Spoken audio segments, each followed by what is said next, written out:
Well, yet another U-turn from this Labour government headed up by Keir Starmer. And, after the few days that we've had with regard to illegals, people coming in from different countries, you'd probably think that they would learn their lessons by now. Obviously not, because Starmer has made a shocking U-turn and has got a lot of people completely outraged. As always, guys, we are going to be going through this, but first, please do hit the like button and hit the subscribe button for more. You've seen the state of this country, now wear the message. Wankir, Stuck Farmer, Liber. Shop the full collection by going down into the link in the description or heading over to BritishStan.com. Let's get on over to this latest shocking U-turn from the Labour government and Keir Starmer. Remember when we were said that students from Gaza were going to be allowed to study within the United Kingdom. But what it was said at that time, there was a lot of conversation from, opposition, lefties, stating that they should be able to bring their family members.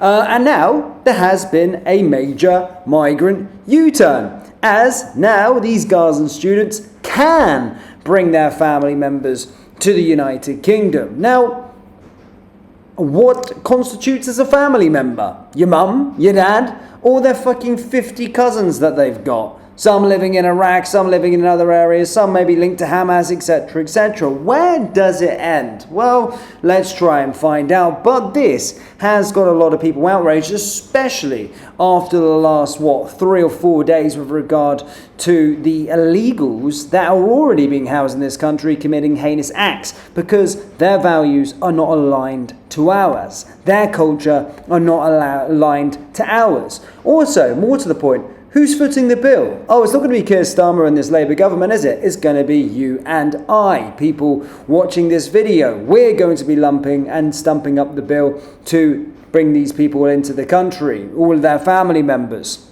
Whilst British people are already struggling at this moment in time. Also, not to mention, yes, maybe they're not going to be coming over on a boat and actually going to be coming in legally and claiming asylum. What about all of the other lot that are currently staying in hotels? You really can't make this shit up. But, as you can see, Gazans coming to study in the UK on scholarships will now be able to bring their parents and children with them in a major U-turn. A cohort of students from the Palestinian enclave took up fully funded places at UK universities in September under special arrangements agreed by the Home Office to bring them safely here.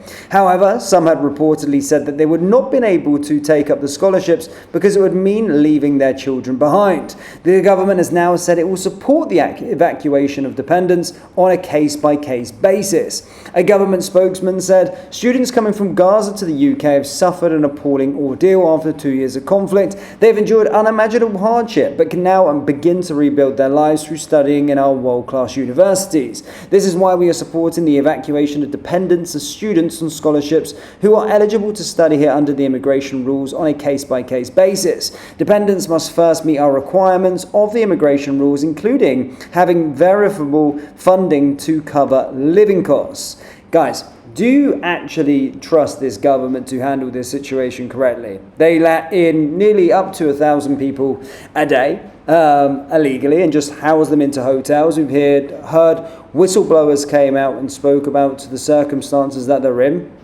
The Home Office funding their 3 meals a day, funding their trips in and out of town on buses every single day, their phones, their clothes, etc., etc. Do you really trust this Labour government not to allow individuals to slip through the net? So, under the new proposals, Gaza students will need to apply for partners and children to get a student-dependent visa and meet immigration requirements, which include being able to cover living costs for up to £6,120 outside London or £7,605 in London. The government has supported a group of students to leave Gaza and take up a fully funded places for both postgraduate and undergraduate courses this academic year. UK officials worked with Israeli authorities to ensure the students could leave Gaza and conducted biometric checks.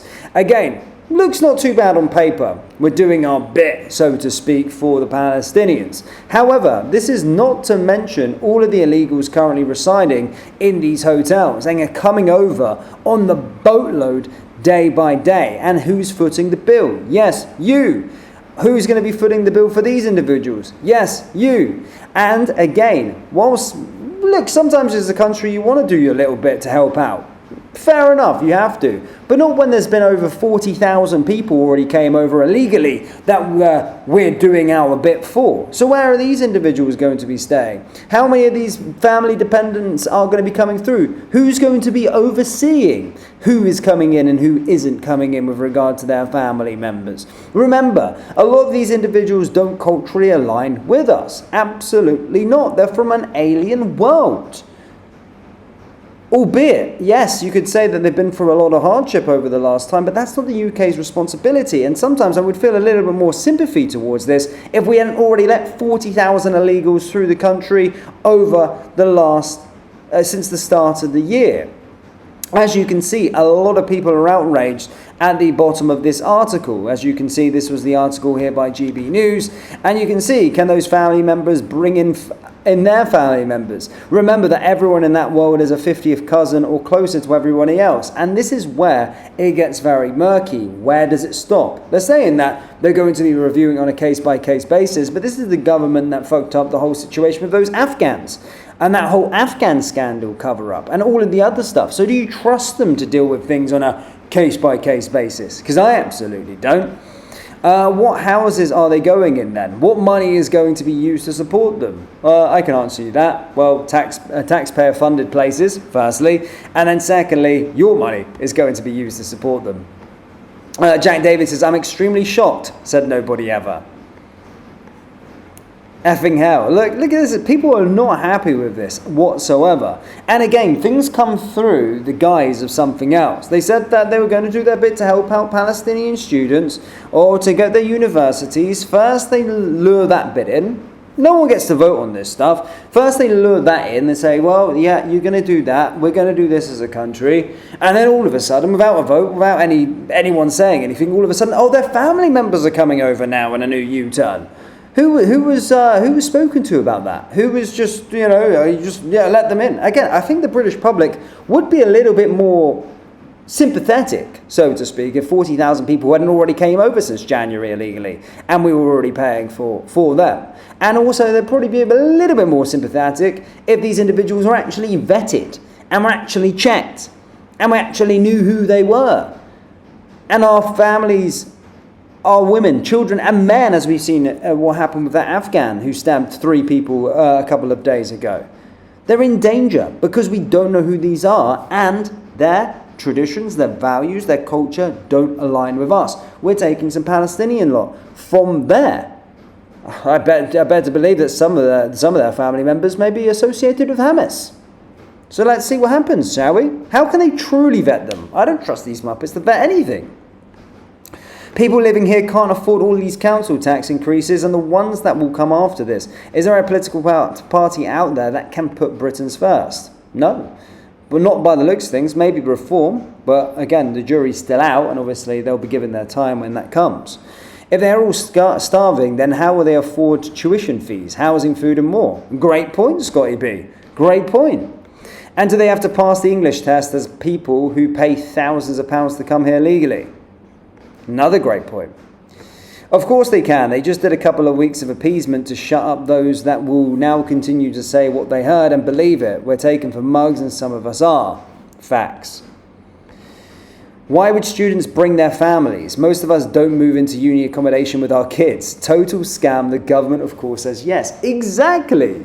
You guys probably watching this, you've probably had a child that's went to university maybe. And did you move in with their child? Did you move your child into the university blocks? No, you didn't. Again, I'm all for doing my bit, our bit as a country, but my goodness me, it's taking a freaking piss a little bit now. A little bit, a lot. You're allowed to work 16 hours a week on the visa, so how could you support a family and pay rent? Absolute scam, like the international student visa has always been. So they're saying, yeah, exactly, 16 hours a week apparently, and some of them going to be living in London. So how are they going to be paying into living this sort of lifestyle? Yes, your wallet, ladies and gentlemen, your tax money that you didn't get a vote on is what's going to be used here. They blame us for their suffering. They do not differentiate between the average working class tax-paying Brit and the British government. As far as they are concerned, we are responsible for their home's demise, and our women and children will suffer as a result. Fact. Fact. And fact. Self-destruction absolutely is. When will Labour stop inviting people in until it's sorted the already huge queue waiting for asylum? Exactly. And as I keep on saying, British people, maybe 10 years ago, would have been a bit sympathetic towards this and been like, you know what, yeah, we'll do our bit. But since the turn of the year, guys, 40,000 people have came over illegally on a boat. So, yeah, they're starting to take the freaking piss a little bit more now. And again, yesterday, it was the Gazan students can come over, these individuals from Palestine. Today, it's their descendants are coming over. Oh, and tomorrow, it will be fucking every dog, cat, and anyone who's had a freaking conversation with an individual there is allowed to come on over. It is a scam. And I can see the outrage in the people here. And you just have to look at the countries that aren't aligned with our culture. I love the idea about asylum I think asylum should be dealt with in regions.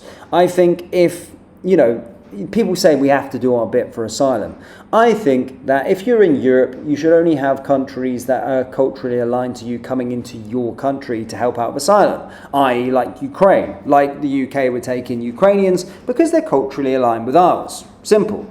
If you're in the Middle East and you're from a shit pit in Afghanistan, Pakistan and whatnot, then you go somewhere else. Saudi Arabia, you go to the Middle East sort of countries. Same for sort of Southeast Asia. Same for the North Americas. Same for the sort of South Americas. And if you need to claim asylum, then the region you're in is responsible for that. So, yes, I think a lot of people in the UK would allow people to take asylum or claim asylum in the UK if they were in our area. We do our bit. So the Ukrainians, for instance, we did our bit. I don't see many people moaning in the country because you don't ever hear anyone Ukrainian doing something daft because they're pretty much culturally aligned to the European way of life.